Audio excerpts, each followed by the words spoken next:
Well, hello there, my little wieners, and welcome back to another episode of The Warframes. And today, as you can see on the screen, we are taking a look at Jade in all of her glory. And I feel a bit bad because I got Jade in the original Belly of the Beast operation, and I kind of ranked her up to 30 and then never used her again. I discarded her like a soggy tissue. So I'm revisiting her in honor of the current Belly of the Beast operation that's running. We'll get into it in a moment, and I just wanted to say she is very good and I've been missing out. We'll get into it. In the meantime, if this video or any of my other videos tickle your fancy, could you in return tickle my like button, my comment section, or my subscribe button? And I mean, if you want to come and join the Discord, you'll just get a big old gold star. Yeah, you will. So let's get into Jade in all of her glory, you know, the Stalker's girlfriend. So there are a couple of different ways to get Jade, but if you want to do it via the mission type, the Ascension mission or Belly of the Beast operation, you're going to have had to complete the Jade Shadows quest first. That is an epic little quest, and the Stalker is very much involved. I won't ruin it for you if you haven't got to that point, but go and do the Jade Shadows quest, and then you will get given her main blueprint from doing the quest, and then you can go and get her other blueprints in other ways, which we'll take a look at in a second. And of course, if you don't fancy grinding out Jade, you can simply buy her with your hard-earned money. There is a Jade Chorus pack that I found that involves quite a few extra pieces, plus some platinum. That is for actual cash, or you can buy Jade, the Warframe, for platinum if you've earned some plat via trading. You could do that. It's an option. 325 plat, you get I believe an Orokin catalyst or whatever it's called, the golden potato. But it says here, obviously, you do need, if you want to access the content to get Jade, you're going to have to have done that Jade Shadows quest. And if you have done the Jade Shadows quest, the Ascension mission on Uranus will be available to you. It's on the Brutus node, and as you can see at the moment of recording, we have the Operation Belly of the Beast timed event going, and you can also get Jade via this. So there are a few different ways you can do it. It's always the Ascension mission, though, by the way, that rewards you the vestigial motes that you will trade in for her. Now, her blueprints do potentially drop from the Ascension mission. It's a 5% drop rate, which actually isn't too shabby, so you might not have to buy those component blueprints for vestigial motes. But if they don't drop and you're getting impatient, then you can, and we'll take a look at where you can buy them from. So during the Belly of the Beast operation, if you go to the Larunda relay on Mercury, you will be able to fast travel to Ordis. After Belly of the Beast, he will not be present. Ordis understands that this both is and is not the Jade that was lost. It does not matter. Ordis is overjoyed to see Jade again. Could Ordis have saved Jade? Ordis has rerun a simulation of the event 600,004,043 times, and Ordis has still not found a satisfactory course of action. Do these things just happen sometimes? And that's right, Ordis actually addresses Jade directly. I know, it's adorable, right? If you rock up as Jade. I love this game. And Ordis has his own lore. I need to do a video on that, by the way. Anyway, to purchase her component blueprints, you're going to need 150 vestigial motes each. And you earn those, like I said, by doing the Ascension mission, whether it's the normal one or the Operation of the Belly of the Beast, or you can do a Steel Path version and earn a few more per mission. But it's going to be a bit of a grind. And in the meantime, the blueprints might drop anyway. And of course, she does have 3 weapons. I'm not even going to look at those in this episode. If they're any good when I get round to using them with her properly, then I'll let you know. But I haven't been using those because you just kind of don't really need them. Anyways, if you want to build a second version of Jade to Helminth, you're going to need in total 900 vestigial motes. Right? It's just crazy. And the good news is, to build those component blueprints, you really don't need any fancy dancy components like argon crystals or tellurium. She's pretty easy to build. Perhaps the operator needs to take another trip to the depths of Uranus. To find more volatile motes, of course. And to build each component, you're going to need 15,000 credits, and you're going to need 12 hours to build each one, or to rush for 25 plat. And then to build the main blueprint, once you've built your 3 components, it's going to cost you 25,000 credits, and it's going to take 3 days, and to rush that costs 50 platinum to claim her. Of course, you need a spare Warframe slot. I'm not going to bore you with that because I'd already built her. Okay. And before we get to mod her and use her, let's have a look at her abilities. So, her passive. Jade's profound understanding of the relationship between life and death grants her 2 aura mod slots. It's amazeballs. Some of her abilities apply judgments, increasing enemy damage vulnerability by 50% for 10 seconds. And I'm going to tell you now, that's really damn good. And her ability 1, Light's Judgment. By the way, this is the one that I would Helminth off her. Light's Judgment. Create a well of light that heals allies and hurts enemies. Those who enter the well will be highlighted by judgments. These judgments are the little things that appear over your enemy's head that you can see in this little animation right here. Those are important to pay attention to, by the way. And her second ability, Symphony of Mercy.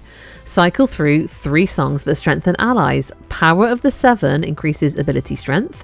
Deathbringer increases weapon damage. Spirit of Resilience increases shield effectiveness. Extend the duration of each song by killing enemies surrounded by those little judgments that we saw before. Now there is an order of operations, so her second ability has 3 sub abilities. Let's just look at it that way. So second ability 2 has like an A, B and C situation going on, okay? And the order of those that we choose when we pop those abilities is kind of important for making her work well. You know, work in your favour. And her third ability, Ophanim Eyes, I think I'm pronouncing that correctly. Jade summons an accusatory gaze that slows nearby enemies, so like the Slovar, do you remember Speedvar and Slovar builds? And dissolves their shields and armour. That's right, she's an armour stripping Warframe, right? When the gaze falls upon allies, however, they can be revived from a distance. I actually haven't had to use that, but I think that's really goddamn it useful. Like, you just revive someone without having to go and revive them. Like, that's so freaking useful. You're just basically a hero, you know? You're just an angel upon high. And let's look at her fourth and final ability, Glory on High. That's right, you're going to be flapping around people's heads like a beautiful angel of death and misery to your enemies. Aww. Soar with destructive power. Use alt fire to detonate judgments, causing an explosion of jade light. Enemies inside the light's judgment's radius empower the explosion. That is your first ability, which I just said I helmetted off, so don't come for me, but I might go back and use it here and there. We'll see. Now, I was working on a build myself and it was kind of going okay, so I turned to Overframe, as a lot of us do, and I used some or most of Ninjace's or Ninjace's Steel Path kind of nuke build, but what he does really cleverly in his comment section or his notes is he kind of explains to you, well, this is the order of operations for this build, but if you don't play like this, use this. So he's talked about an alt fire build, i.e. with this glory weapon, a primary fire build for that glory weapon. When you're in sort of condensed areas and less condensed areas with enemies, you know, you got to work out what you need. And also there are builds where you don't use Glory on High. So if you don't like flapping around in the sky and you don't like hovering and flying around, you don't have to use that. You can use her weapons and her other abilities, etc. But I don't like flying around, but Jade's flying ability feels very calm. It's probably very good for defenses and survivals, places where you don't have to blaze through a mission at 3,000 miles an hour. Keeping up with your allies. I just think the Ascension mission will be perfect for her. Obviously, ironically, it's always that way, isn't it? Where you go and get the Warframe, they usually excel. And I slowly fell in love with Jade. So let's take a look at the mod situation.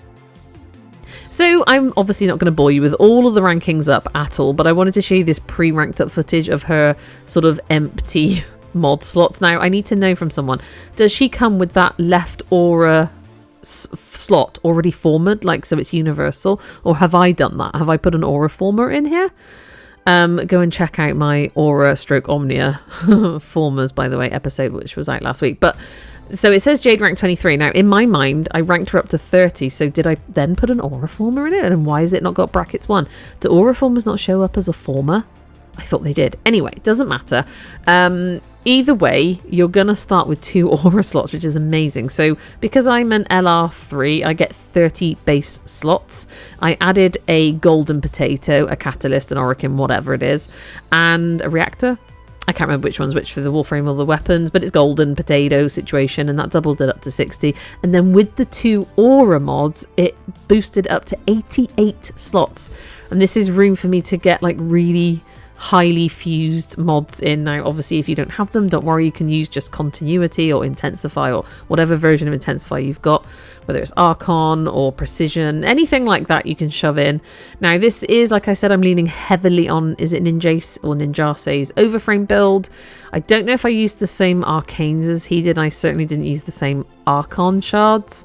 I just used what I had. I did casting speed, bit of armor, a bit of ability strength, whatever I had that can be worked on. But this was like the base build, and in the top right I ended up putting, I think it was overextended in, and then my job was to format it up until I could get the pretty much fully fused versions of these mods in.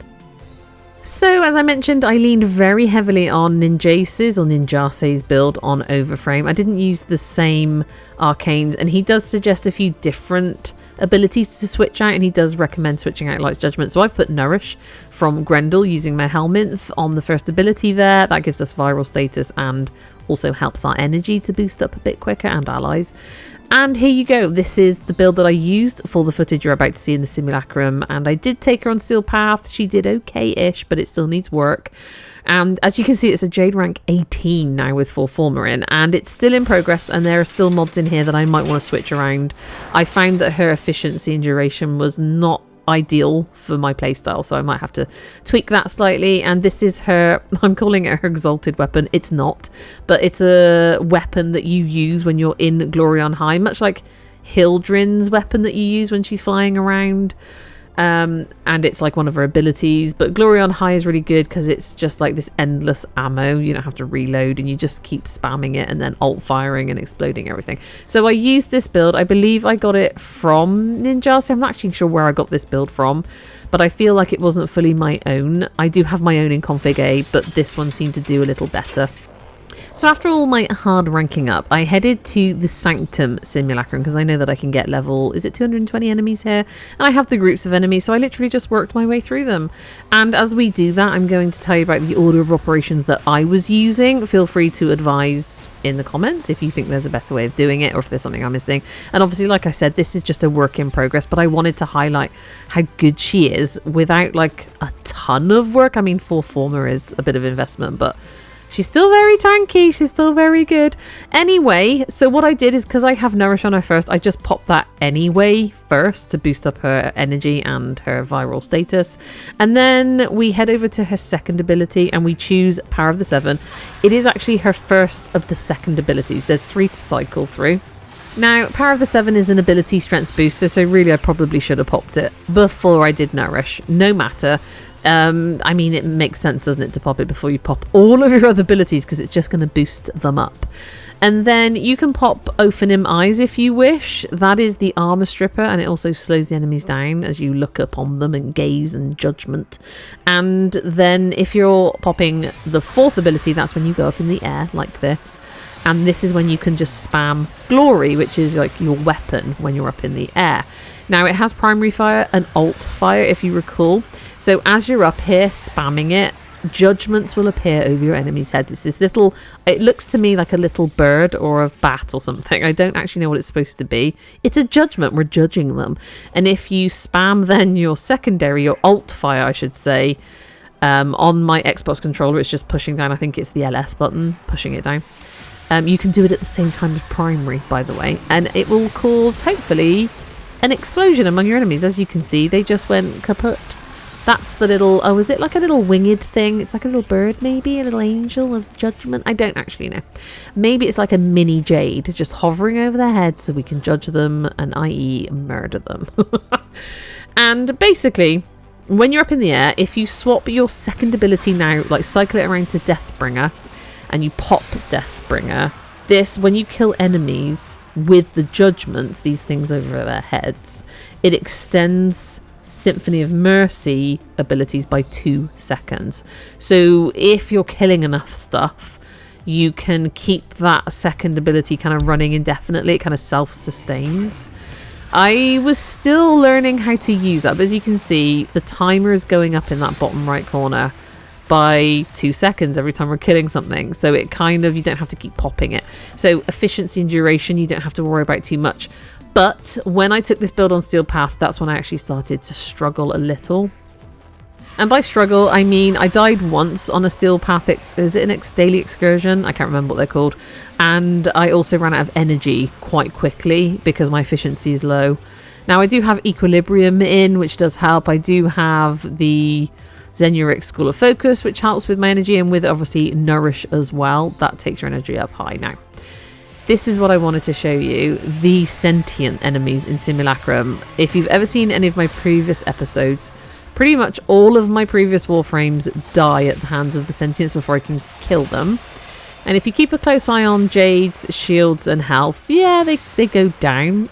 But at no point did I feel like, oh, I'm about to die. And I don't know, like, she literally mullered 220 level enemy sentience. And you can see me looking around like, oh, they must be hiding. Sometimes they hide in the floor and they do weird things. And I'm literally like, oh, they all died. What?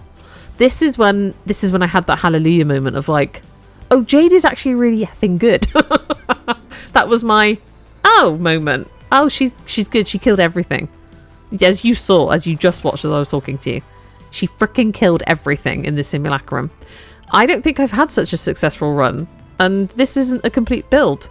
And just so you know, I'm using one of my Hound companions. We can go into that build separately. I haven't actually modded it specifically to help Jade, which is why I haven't actually showed it. And obviously, I still haven't fully ranked her up and done all the good stuff and got all my extra special Archon shards in her yet.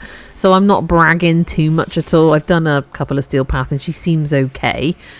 But this is just a Void Relic mission that I stayed in for quite some time because I actually really enjoyed zooming around in the skies. So now you can, I think, speed her up when she's flying if you don't like flying slowly. And you can sort of dash forward as well. But I actually kind of liked this pace. This was good for me. This was my kind of like, we're just hovering around. The higher you go, the better it all seems to be. Obviously, you have to lower yourself to go and pick up all the goodies. And it took a bit of getting used to because obviously, like I said, I'm using Xbox controller on my PC to save my little handies and wristies from, you know, repetitive stress injuries in my elbows. Don't ask, it was a whole painful thing when I first started on PC. Poor me.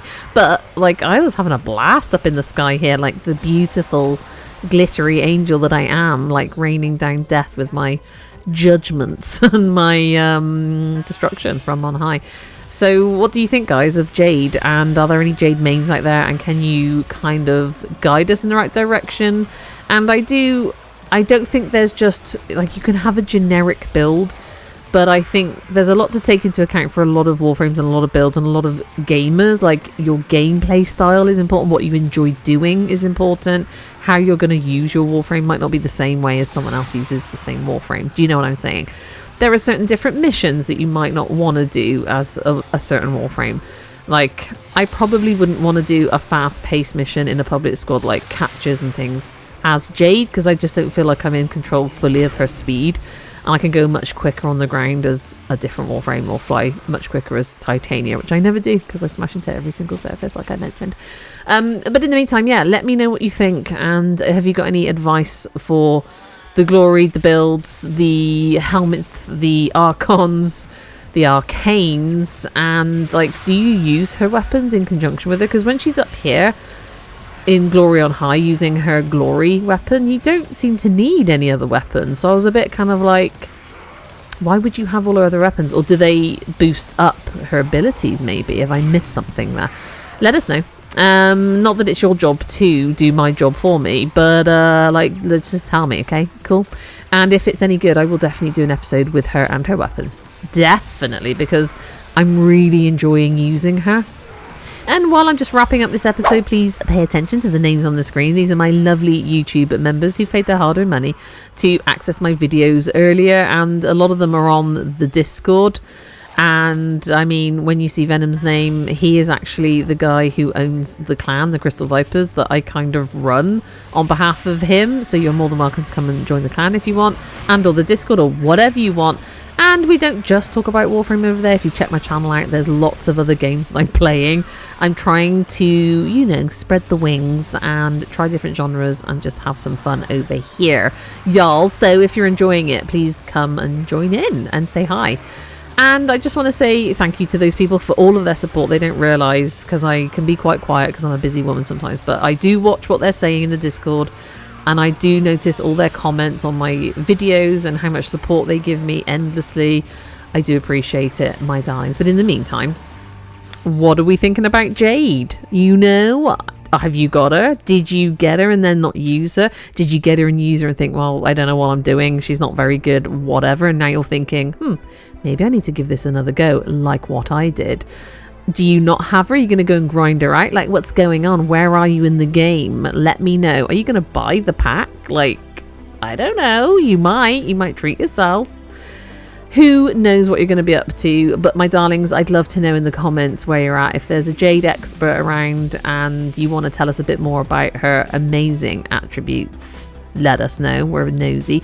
And hopefully by the time this comes out, very, very shortly after, I will be updating you on the latest dev stream, which is due on the 28th of February. Also, I'll bring you an episode just to recap what they're telling us, because I do feel like there's some new news coming about the next update in March. So fingers crossed, my darlings. But in the meantime, thank you so much for joining me. I do hope to see you again in the next one, no matter what it may be. But in the meantime, you take care now and goodbye.